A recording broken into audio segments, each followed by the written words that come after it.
Hello students, welcome to my channel god classes. तो बच्चों, आज के इस लेक्चर में हम क्वेश्चन करने वाले हैं परमुटेशन एंड कॉम्बिनेशंस के। पिछले वीडियोस में हमने फंडामेंटल प्रिंसिपल ऑफ काउंटिंग के बारे में भी समझा। हमने समझा कि फैक्टोरियल नोटेशन क्या होता है, और इससे जो पिछली वीडियो थी यानी पार्ट 4 था, जिसमें आपको मैंने परमुटेशंस के बारे में बताया था, क्या क्या उसके थ्योरम्स होती हैं, कैसे आप उसको यूज कर सकते हैं। तो आज उसी से रिलेटेड हम कुछ क्वेश्चंस करने वाले हैं, और बड़ा इंटरेस्टिंग चैप्टर है, बड़ा इंटरेस्टिंग टॉपिक है। जैसा कि आप देख रहे हैं यहाँ पर मैंने क्वेश्चंस लिखे हुए हैं। तो यहाँ पर इंटरेस्टिंग बात यह है कि क्वेश्चंस लंबे होते हैं, आंसर छोटे होते हैं, तो इसलिए क्वेश्चंस ने ज्यादा स्पेस यहाँ पर घेरा हुआ है। तो वन बाय वन हम एक एक क्वेश्चन करके डिस्कस करते हैं ताकि आपको इजीली समझ में आए। तो फोर्थ क्वेश्चन में कहता है, the 6 candidate are called for interview to fill some vacant places in an office, assuming that each candidate is fit for each post। ये कह रहा है कि भाई 6 कैंडिडेट को इंटरव्यू के लिए कॉल किया गया, और हम ये मान के चलते हैं कि वो 6 कैंडिडेट जो 6 पोस्ट फिल होनी है उन सभी के लिए एलिजिबल है। मतलब वहाँ कोई क्राइटेरिया ऐसा नहीं है कि आप वहाँ पर फिट ना हो सके। The number of way in which 2 post can be filled. तो हमें अब बताना है आपको कि वो 6 कैंडिडेट बुलाए गए हैं, उनसे अगर हम 2 पोस्ट फिल करते हैं तो आपके पास कितने तरीके हो सकते हैं। तो यहाँ पर आप देखो, आपके पास जो टोटल नंबर ऑफ कैंडिडेट हैं वो कितने हैं, वो आपके पास 6 है। जो पोस्ट आपको यहाँ पर फिल करनी है, वो पोस्ट फिल करनी है यहाँ पर 2। तो आपके पास टोटल नंबर ऑफ ऑप्शन 6 हो गए। तो अगर हम फर्स्ट पार्ट की बात करें तो आपके पास टोटल नंबर ऑफ ऑप्शन हो गए 6। उसमें से आपको 2 पर्सन लेने हैं बस।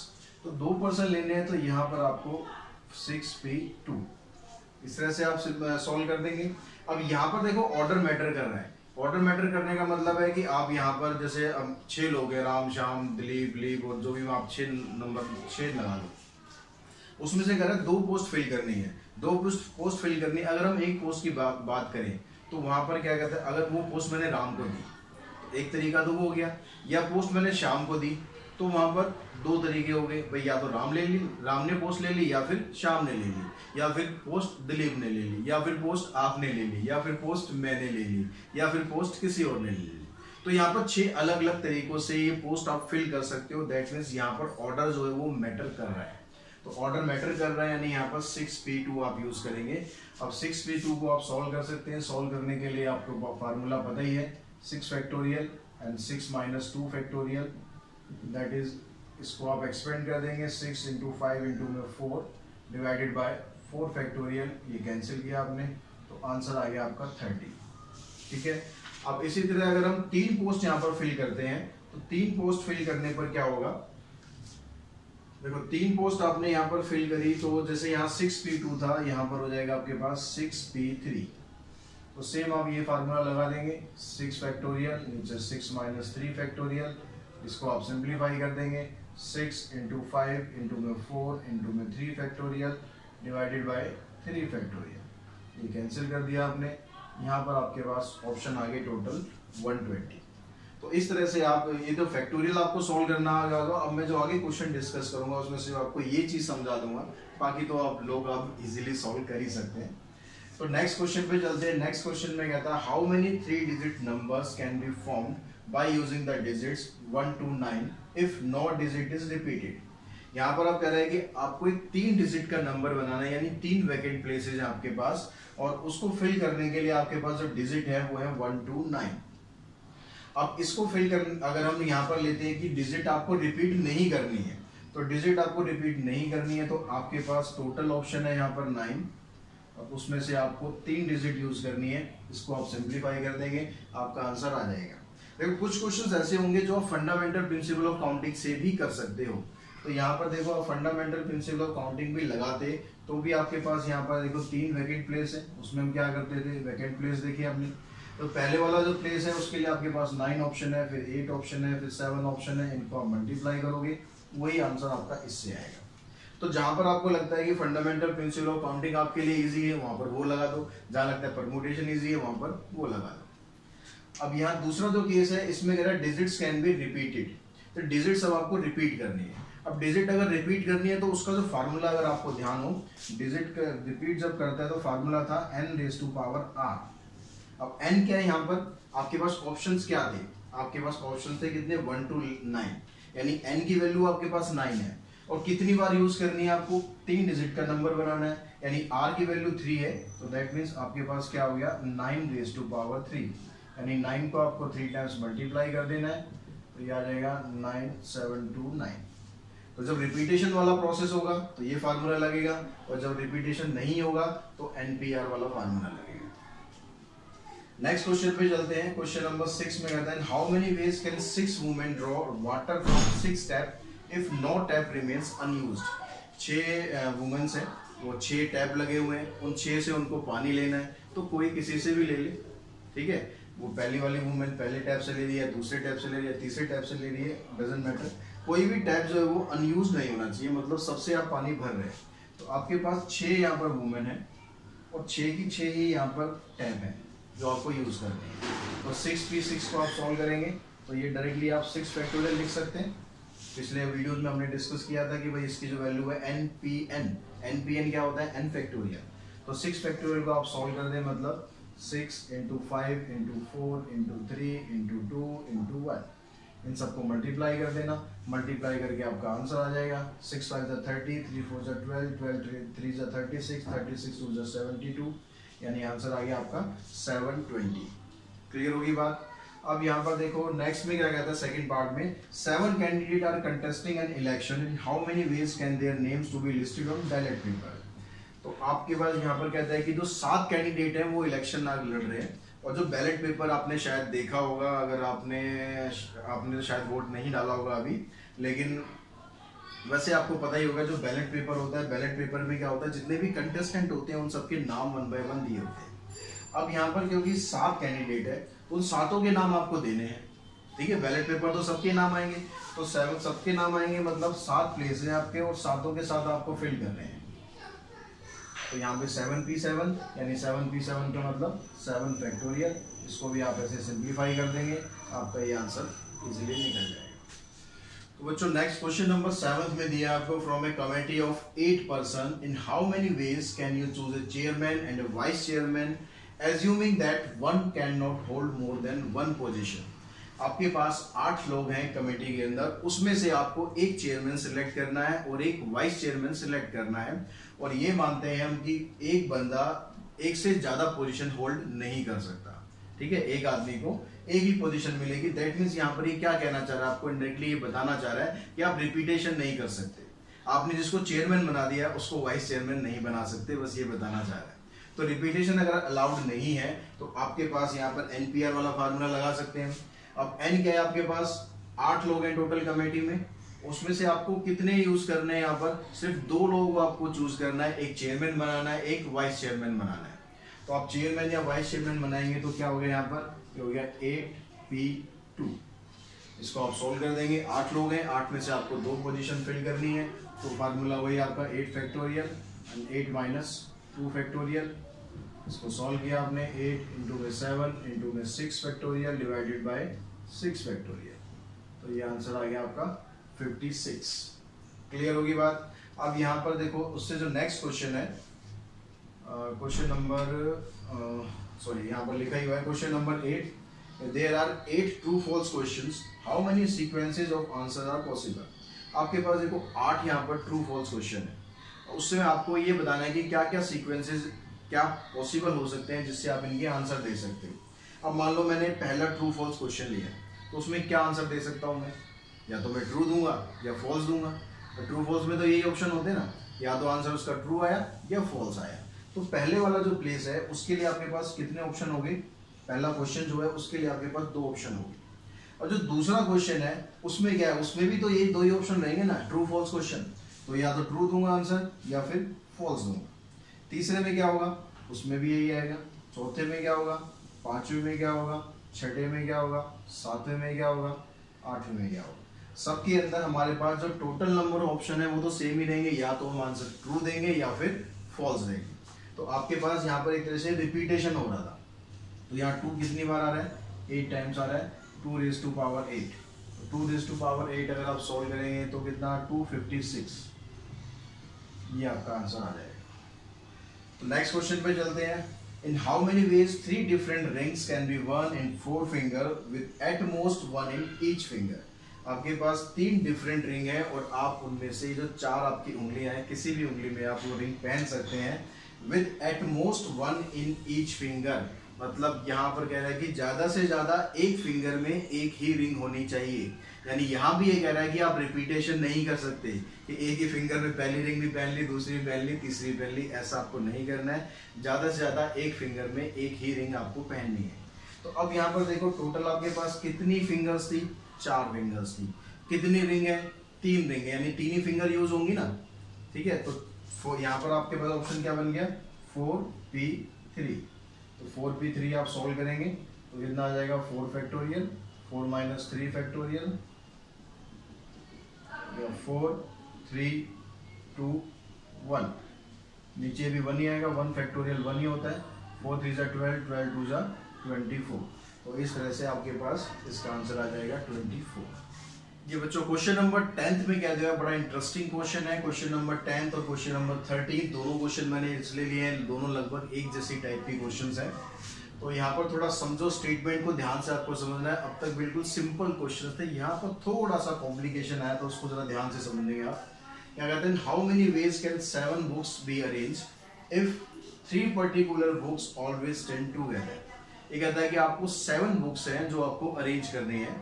अब उसमें नंबर ऑफ अरेंजमेंट्स हमें बताने हैं कितने पॉसिबल हैं, लेकिन कंडीशन क्या है आपके पास कि 3 particular books always stand together, यानी 3 बुक ऐसी हैं जो हमेशा इकट्ठी ही रहेंगी। अब ये 3 बुक जो इकट्ठी रहेंगी, सपोज मैं मानता हूँ इसको कि ये बुक आपके पास कौन कौन सी है, आपके पास टोटल मिलाकर 7 बुक है। तो B1, B2 और B3, ये कह रहा है कि ये जो तीनों बुक हैं ये हमेशा इकट्ठी रहेगी। बाकी जो बुक्स हैं B4, B5, B6, B7, ये सब जैसे मर्जी हो सकती हैं, अलग अलग हो सकती हैं। मतलब ये ऐसे भी हो सकता है कि मैं B4 को यहाँ पहले ले लूँ और इन तीनों को मैं इकट्ठा ब्रैकेट में ले लूँ और बाकी में B5, B6, B7। ठीक है, तो यहाँ से आपको क्या समझ में आ रहा है कि जो आपको जो अरेंज करनी है बुक्स, जो बुक्स आपको अरेंज करनी है वो 5 बुक अरेंज करनी है, उसके हिसाब से आपको निकालना है। क्यों निकालना है, क्योंकि जो ये ब्रैकेट में जो हमने ले ली, यहाँ पर ये कह रहा है ये तीनों बुक हमेशा इकट्ठी रहेगी। आप चाहे इसको पहले रखो, चाहे इसको बाद में रखो, चाहे इसको लास्ट में रखो, कहीं भी रखो, लेकिन ये तीनों क्या है, तीनों पक्की सहेलियां हैं, इकट्ठी रहेगी। तो यहाँ पर आपको क्या करना है, अब आपके पास जो टोटल ऑप्शन है वो कितने बने, 1 2 3 4 5, ये 5 ऑप्शन बने। इन पांचों को आप जैसे मर्जी अरेंज कर सकते हैं। तो इसके लिए आपके पास आ जाएगा 5p5, 5 बुकें आपके पास, पांचों के पांचों आपने अरेंज कर दी है। क्लियर होगी बात। ठीक है, आप यहाँ लिखेंगे number of way to arrange this books is 5p5। अब आती है बात कि जो इसके अंदर जो बुक है वो जरूरी तो नहीं है कि B1, B2, B3 ऐसे रखी जाएंगी।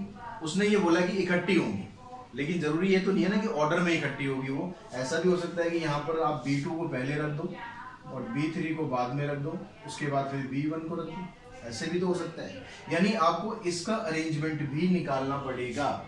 अब इसका अरेंजमेंट भी निकालना पड़ेगा, मतलब ये कितनी बुक है, 3 बुक है और यहाँ पर तीनों की तीनों आपको अरेंज करनी है। तो 3p3। अब यहाँ पर जो प्रॉब्लम आती है वो अक्सर ये आती है कि आप यहाँ पर प्लस लगाएं या मल्टीप्लाई लगाएं। तो प्लस लगाना है या मल्टीप्लाई लगाना है, उसके लिए आपको समझना पड़ेगा और एंड को, जो मैंने फर्स्ट वीडियो में आपको बताया था। अगर वो फर्स्ट वीडियो आपने नहीं देखा तो आपको ये थोड़ा बहुत समझने में कंफ्यूजन हो सकती है। यहाँ पर हम एंड का यूज करेंगे। एंड का यूज क्यों करेंगे, क्योंकि हमें अरेंजमेंट ऐसे भी करना है और अरेंजमेंट हमें ऐसे भी करना है। मतलब इसमें आपको दोनों चीज अरेंज करनी है। आपको जो 5 बुक्स थी, ठीक है, इसको हम 1 बुक अगर काउंट कर रहे हैं तो आपको 5 बुक होगी, वो पांचों की पांचों आपको अरेंज करनी है। और मतलब एंड, मैं और जो वर्ड यूज कर रहा हूँ हिंदी वाला वर्ड यूज कर रहा हूँ, तो एंड यहाँ पर वर्ड यूज हो रहा है और आपको ये भी अरेंज करना है। तो जब एंड ऑप्शन होता है मतलब आपको ये भी करना है, आपको ये भी करना है, तो वहां पर क्या होता है, मल्टीप्लीकेशन लगता है। तो आप इसको सोल्व करेंगे। 5p5 का मतलब हो गया 5 फैक्टोरियल इंटू में 3p3 मतलब 3 फैक्टोरियल। तो 5 फैक्टोरियल को आप सोल्व करेंगे, 5 4 3 2 1, फिर 3 फैक्टोरियल हो गया 3 इंटू में 2 इंटू 1। तो इस सबको आप मल्टीप्लाई करो, कितना आ जाएगा, 5 4 से 20, यहाँ से 2 ले लो, 2 3 6, 6 2 12, 12 3 36, 36 2 72 और एक 0 लगा देंगे, मतलब आ जाएगा आपके पास 720 वेज ऐसे होंगे जिससे आप इसको अरेंज कर सकते हैं। अब नेक्स्ट जो इसका पार्ट है उसमें आप देखो, उसमें क्या कहता है, 2 particular books must occupy the end places. यहाँ पर अब क्या कह रहा है कि जो 2 बुक है वो 2 बुक ऐसी हैं कि वो लास्ट के जो प्लेस है, जो एंड सेट, वो वहां पर फिक्स है। अगर मान लो मैं B1 को ही ले लेता हूँ और मैं ले लेता हूँ B7 को, तो ये 2 पर्टिकुलर बुक है, ये एंड पे आएंगे, ठीक है।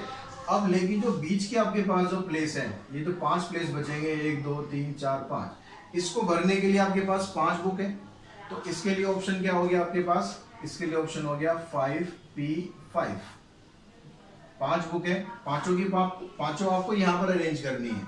अब लेकिन इसने जो पर्टिकुलर बुक तो दे दिया, हमने मान लिया कि भाई एक B1 है और एक B7 है, लेकिन इसने ऐसा तो नहीं दिया कि भाई B1 पहले पर आएगी, हो सकता है B1 लास्ट में हो और B7 पहले हो, तो इनका जो अरेंजमेंट है वो क्या हो जाएगा, 2 प्लेस है, 2 बुक आपको अरेंज करनी है, तो इनटू में 2P2, तो यहाँ पर भी आपको इनटू लगाना है क्योंकि आपको ये भी अरेंज करना है जो 5 आपके पास अंदर है, और आपको ये भी अरेंज करना है, दोनों काम करने हैं। तो दोनों काम करने हैं तो क्या करना है, मल्टीप्लीकेशन करना है। तो 5P5 को आप सॉल्व करोगे, वही 5 फैक्टोरियल, 2P2 यानी 2 फैक्टोरियल, इसको आप ऐसे सिंप्लीफाई कर दोगे, आपका आंसर आ जाएगा।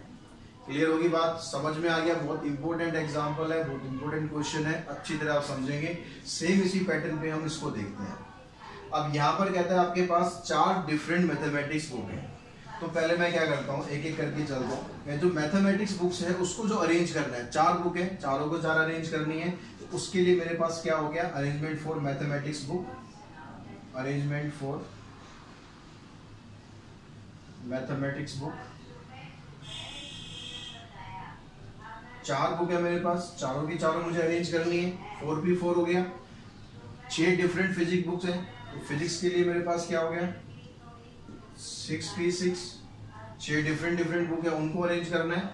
2 डिफरेंट केमिस्ट्री बुक है, 2P2 हो गया, ठीक है। अब आपको क्या कहता है आगे, पहले हमने इसका अरेंजमेंट बना लिया, अब आगे कहता है कि how many different arrangements are possible if the books in each particular subject must all stand together.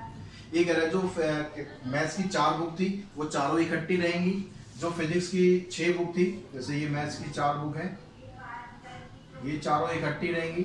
Physics की जो 6 बुक है ये सारी इकट्ठी रहेंगी,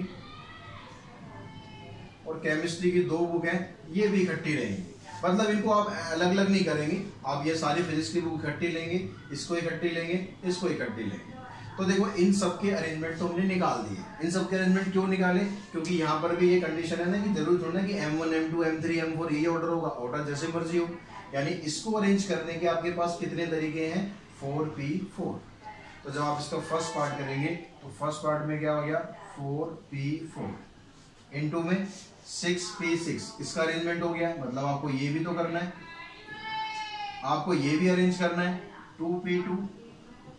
अब इसमें एक चीज और मल्टीप्लाई होनी है, तो आपको अगर समझ में आ रही है तो वीडियो को पॉज करो, समझो और दिमाग लगाओ अपना कि क्या यहाँ पर हो सकता है, फिर मैं आपको बताता हूँ। तो आपने अब तक सोच लिया होगा कि इसमें आपको और क्या करना है, तो आपने इसका अरेंजमेंट कर दिया यहाँ पर, इसका अरेंजमेंट कर दिया आपने यहाँ पर, इसका अरेंजमेंट भी आपने यहाँ पर कर दिया। लेकिन ये भी तो जरूरी नहीं है कि पहले मैथ्स की बुक ही रखनी है हमें, हो सकता है मैथ्स की बुक लास्ट में रखनी हो, केमिस्ट्री की पहले रखनी हो, या फिजिक्स की पहले रखनी हो। मतलब आपको इन तीनों का भी तो अरेंजमेंट दिखाना है। अब इन तीनों का अरेंजमेंट क्या दिखाना है, 3 प्लेस है आपके पास, तो यहाँ पर इनटू और करना है आपको 3P3। समझ आई बात, दोबारा एक बार फिर समझ लेंगे, नहीं समझ में आई तो। पहले आपके पास 4 डिफरेंट मैथमेटिक्स बुक्स थी, उनका आपको अरेंजमेंट निकालना है, तो उसका अरेंजमेंट आपने निकाला 4P4, ठीक है। वो जैसे मर्जी आप अरेंज करो, चाहे M4 पहले रखो, चाहे M3 पहले रखो, चाहे M2 पहले रखो, वो आपकी मर्जी। ऐसी जो फिजिक्स की 6 बुक थी उनका अरेंजमेंट निकाल दिया, केमिस्ट्री की 2 बुक थी उनका अरेंजमेंट निकाल दिया, क्योंकि यहाँ पर ये कह रहा था कि भाई मैथ्स की बुक, फिजिक्स की बुक और केमिस्ट्री बुक सब अलग अलग होंगी, मतलब इकट्ठी। मैथ्स की सारी अलग होंगी और फिजिक्स की सारी अलग होंगी, केमिस्ट्री की सारी अलग होंगी, ठीक है। तो उसके हिसाब से आपने इनका अरेंजमेंट निकाल दिया, आपको ये भी अरेंज करना है, आपको ये भी अरेंज करना है, आपको ये भी अरेंज करना है। लेकिन ये भी तो पॉसिबिलिटी हो सकती है कि फिजिक्स की बुक पहले हो, केमिस्ट्री की बाद में हो, या जैसे हमने स्टार्टिंग में किया था आपके पास 3 अल्फ़ाबेट है ABC, आप इनको BCA भी तो लिख सकते हो, आप इनको AC भी तो लिख सकते हो, ऐसे करके डिफरेंट डिफरेंट अरेंजमेंट निकाली। तो उसके लिए आपके पास कितने थे? 3 टोटल पेज हैं और 3 ही आपके पास प्लेस है। तो 3P3, इस पूरे को आप सिंप्लीफाई कर देंगे, आपका आंसर आ जाएगा। तो आई थिंक मेरे को सिंप्लीफाई करने की जरूरत नहीं है, आप अब तक समझ गए होंगे कैसे करते हैं इसको। तो सेकंड पार्ट है, सेकंड पार्ट में कहता है the mathematics books are arranged are stand together. Mathematics books आपको सारी इकट्ठी करनी है, ठीक है। सेकंड पार्ट में क्या हो गया, अब कह रहा है कि सिर्फ मैथमेटिक्स बुक्स हैं उनको आपको इकट्ठा करना है। तो यानी ये जो आपके पास ऑप्शन है ये अब कोई मैंडेटरी नहीं बचा, अब आपको कहता है कि सिर्फ मैथमेटिक्स बुक्स आपको इकट्ठी करनी है। तो मैथमेटिक्स बुक इकट्ठी करनी है तो उसके लिए तो ऑप्शन आ गया आपके पास 4B4 इनटू में। अब यहाँ पर इनटू में आपको क्या करना है, अब इसने यहाँ पर ऐसे बोल दिया था कि मैथमेटिक्स बुक इकट्ठी होंगी, बाकी बुक्स कहीं भी कैसे भी हो कोई दिक्कत नहीं है। तो मैथमेटिक्स बुक्स जो है वो यहाँ पर सेकंड प्लेस पर भी हो सकती थी, थर्ड पे, फोर्थ पे, यानी कहीं भी हो सकती है बीच में, जैसे आपने ये वाला क्वेश्चन किया था, ठीक है, कि ये वाली बुक्स आगे कहीं भी हो सकती है। अब ये बुक्स आगे कहीं भी हो सकती है मतलब इसको आप एक एलिमेंट काउंट करेंगे कि एक एलिमेंट है, जहां भी जाएगा ये इकट्ठे जाएगा, क्योंकि मैथमेटिक्स बुक्स इकट्ठी रखनी है, ठीक है। तो ये पूरा एक एलिमेंट हो गया, बाकी ये कितने बचे, 6 और 2 8 एलिमेंट ये हो गए, एक एलिमेंट ये हो गया, तो 9 अरेंजमेंट यहाँ पर आपके पास पॉसिबल हो गए, यानी 9P9। तो ये हो जाएगा 4 फैक्टोरियल इंटू में 9 फैक्टोरियल। इसको आप सिंप्लीफाई कर देंगे तो यहाँ से आपके पास इसका भी आंसर निकल जाएगा। आई थिंक ये दोनों क्वेश्चन आपको अच्छी तरह समझ में आ गए होंगे, बड़े इंपॉर्टेंट क्वेश्चंस थे, अच्छी तरह समझना, अच्छी तरह प्रैक्टिस करना। फिर भी कोई डाउट है तो कमेंट बॉक्स में मुझे जरूर कमेंट करें। तो क्वेश्चन नंबर 11 में बच्चों आपको R की वैल्यू फाइंड करनी है, अलग अलग कंडीशन दे रखी है, तो हम बारी बारी से करके देखते हैं। फर्स्ट पार्ट में क्या क्या दिया हुआ है आपको, कहता 5PR equals to 2 times of 6PR minus 1। तो यहाँ पर जो परमुटेशन का फार्मूला था वो आप यूज करेंगे। तो ऊपर आ गया आपके पास 5 factorial divided by 5 minus R factorial equals to 2 into में 6 factorial 6 minus R minus 1 factorial, ये हो गया। अब यहाँ पर देखो ऊपर यहाँ 5 फैक्टोरियल है, ये 6 फैक्टोरियल है, तो इसको तो आप क्या करो, इसको तो ऐसे रहने दो, अभी इसको भी हम ऐसे रहने देते हैं। 2 इंटू में 6 को लिख लेते हैं 6 इंटू में 5 फैक्टोरियल। नीचे अगर आप इसकी ब्रैकेट ओपन करेंगे तो ये देखो ये माइनस और ये माइनस प्लस हो जाएगा, तो 6 प्लस 1 7 हो जाएगा, 7 माइनस R फैक्टोरियल। अब ऊपर से 5 फैक्टोरियल तो कैंसिल हो गया। अब नीचे जो आपके पास यहाँ पर है ये 5 माइनस R है, ये 7 माइनस R है, दोनों में पहले आइडेंटिफाई करो बड़ा वाला कौन सा है। तो यहाँ पर माइनस R दोनों में सेम है, तो 7 और 5 से पता लग जाएगा भाई ये बड़ा है, तो इसी को आपको एक्सपेंड करना है। जो टर्म बड़ी होती है दोनों फैक्टोरियल में से उसको आपको एक्सपेंड करना है। तो ये हो गया 5 minus R factorial as it is रखेंगे, ये 2 6 12, नीचे इसको एक्सपेंड करो 7 माइनस R, फिर एक कम करेंगे, इसमें से कम करेंगे तो 6 माइनस R रह जाएगा, फिर एक कम करेंगे 5 माइनस R फैक्टोरियल, ये इससे कैंसिल हो गया। इसको इधर लाओ क्रॉस मल्टीप्लाई करके, तो ये हो गया 7 माइनस R इंटू में 6 माइनस R इक्वल्स टू में 12। अब यहाँ से आप इसमें क्वाड्रेटिक इक्वेशन भी बना सकते हैं, या फिर यहाँ पर ये कंसेक्यूटिव टर्म्स आ रही है, तो यहाँ पर अगर ये पॉसिबल है कंसेक्यूटिव टर्म्स बनाना तो इसको कंसेक्यूटिव टर्म्स में कन्वर्ट कर दो। ये 7 माइनस R, ये 6 माइनस R, ये हो जाएगी 4 इंटू में 3। अब इसको आप कंपेयर करेंगे, जो पहली वाली ब्रैकेट है उसको आप इससे कंपेयर करें तो 7 माइनस R किसके बराबर हो गया, 7 माइनस R आपको मिल रहा है किसके बराबर, 4 के बराबर। तो यहाँ से R की वैल्यू आप निकालेंगे, R की वैल्यू आ जाएगी आपके पास 3।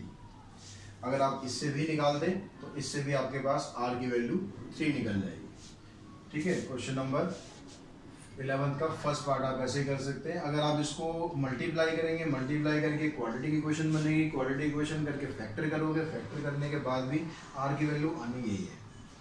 उसके बाद जो सेकंड पार्ट है इसका, सेकंड पार्ट में कहता है P11R, इस तरह से अगर लिखा हुआ है तो इसका मतलब भी वही होता है, 11PR is equals to 12PR minus 1, ये आपको दिया हुआ है।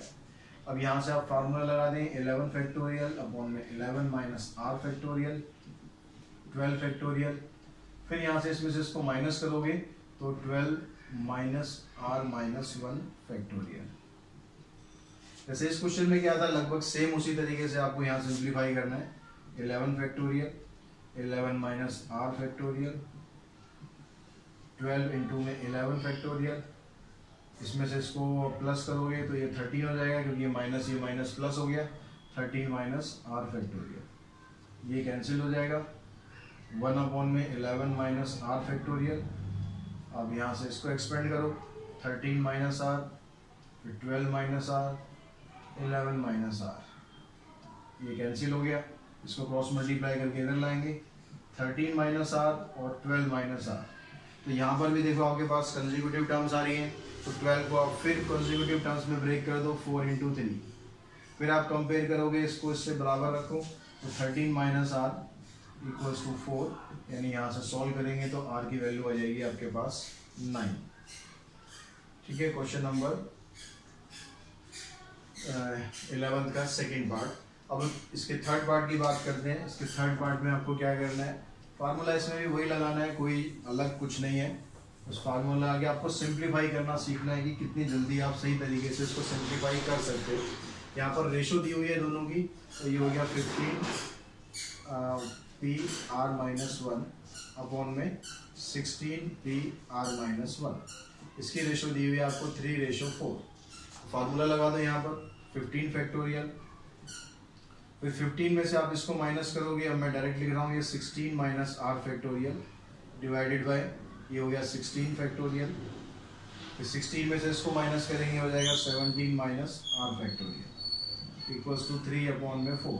फ्रैक्शन के नीचे फ्रैक्शन है तो क्या करते हैं, इसको आप इधर लेके जाते हैं ऊपर, तो 15 इंटू में 17 माइनस आर फैक्टोरियल, इसको आप इधर लेके जाएंगे तो 16 माइनस आर फैक्टोरियल इंटू में 16 फैक्टोरियल इक्वल्स टू 3 अपॉन 4। अब यहाँ से इसको आप सिंप्लीफाई करो, 15 और देखो यहाँ 17 माइनस आर, ये वाली टर्म बड़ी है इन दोनों में से, इसको आप एक्सपेंड कर देंगे 17 माइनस आर इंटू में 16 माइनस आर फैक्टोरियल। यहाँ पर आपको क्या करना है, 16 माइनस आर को एज इट इज रखना है, 16 को सिंप्लीफाई करना है इंटू में 15 फैक्टोरियल।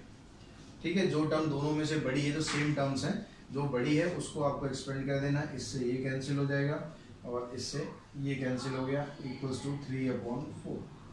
अब यहाँ पर आप क्रॉस मल्टीप्लाई कर सकते हैं, 4 को इससे मल्टीप्लाई कर दें, 4 को 17, यानी आपके पास क्या आ रहा है, ये आ रहा है 17 माइनस आर अपॉन में 16 इक्वल्स टू 3 अपॉन 4।